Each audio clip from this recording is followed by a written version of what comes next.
নমস্কার বন্ধুরা, তৃষ্ণার রান্নাঘরে আপনাদের সকলকে স্বাগত জানাই।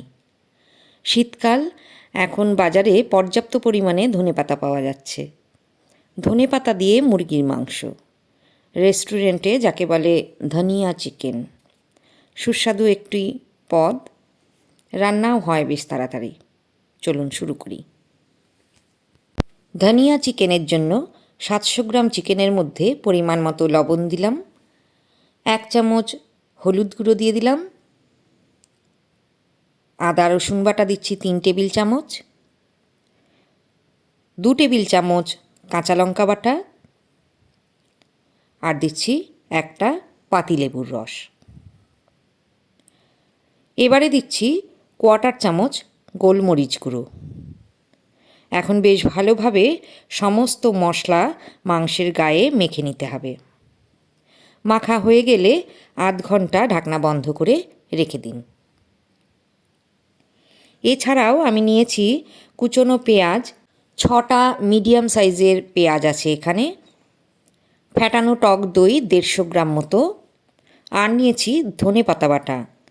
1 আঁটি ধনেপাতা ভালো করে ধুয়ে 2টো কাঁচা লঙ্কা দিয়ে মিক্সি অথবা শিলে বেটে নিতে হবে। আধ ঘন্টা রেখে দেওয়ার পর মাংসটা দেখে নিন কী অবস্থা। প্রথমে কড়াইতে পরিমিত তেল দিতে হবে।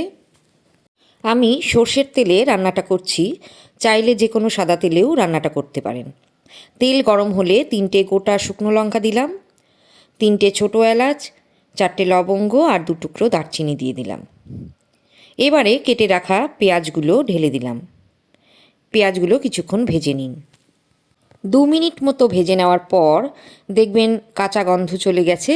এবারে দিলাম 1.5 চামচ হলুদ গুঁড়ো।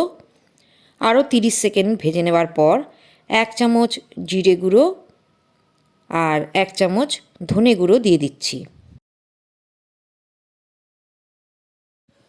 আরও একটু নাড়াচাড়া করুন। এখন মশলা মাখানো মাংসটা দিয়ে দিচ্ছি।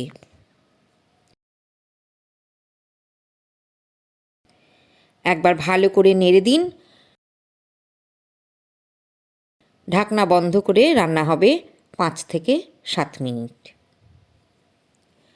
ফিরে এলাম, একবার নেড়ে দিন ভালো করে, আবারও ঢাকনা বন্ধ করে রান্না করুন 7 মিনিট। দেখুন 7 মিনিটে মাংস অনেকটাই নরম হয়ে এসেছে।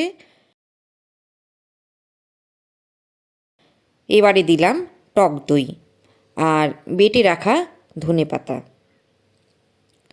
খুব ভালোভাবে মিশিয়ে দিন মাংসের সঙ্গে। এই সময় আঁচ কমিয়ে দিন, ঢাকনা বন্ধ করে দিন, রান্না করুন 10 মিনিট। ফিরে আসার পর দেখুন মাংস প্রায় কষানো হয়ে গেছে। এবারে ঢাকনা খোলা অবস্থায় 5 মিনিট কষাতে থাকুন। দেখুন কিছুক্ষণ পর তেল ছাড়তে শুরু করলে হাফ কাপ মতো জল দিয়ে দেবেন। গরম জল দেবেন, ঠান্ডা জল ব্যবহার করা যাবে না, তাহলে পুরো টেস্টটাই নষ্ট হয়ে যাবে। আবারও একবার ঢাকনা বন্ধ করে রান্না করুন 7 থেকে 8 মিনিট। ঠিক 8 মিনিট পর দেখুন ধনিয়া চিকেন একদম রেডি। দিয়ে দিচ্ছি 1 চামচ গরম মশলা গুঁড়ো। গরম মশলাটা মিশিয়ে দিন ভালো করে।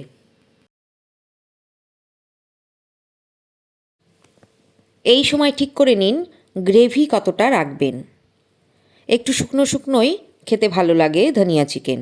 আর এই সময় একবার লবণটাও টেস্ট করে দেখবেন, প্রয়োজন হলে দিয়ে দেবেন। আমার লবণ ঠিকই আছে, তো আমি আর অ্যাড করছি না। অসাধারণ টেস্ট হয় খেতে, বাড়িতে বানালেই বুঝতে পারবেন। তো রেসিপি কেমন লাগলো প্লিজ কমেন্ট করে জানাবেন। ভালো লাগলে একটা লাইক অবশ্যই দেবেন। নতুন বন্ধুরা সাবস্ক্রাইব করুন, যাতে আমার নতুন রেসিপি সহজেই পেতে পারেন। সেই জন্যে পাশে রাখা বেল আইকনটা প্রেস করে দেবেন। আমি আবার আসবো নতুন কোনো রেসিপি নিয়ে। আজকের মতো বিদায়।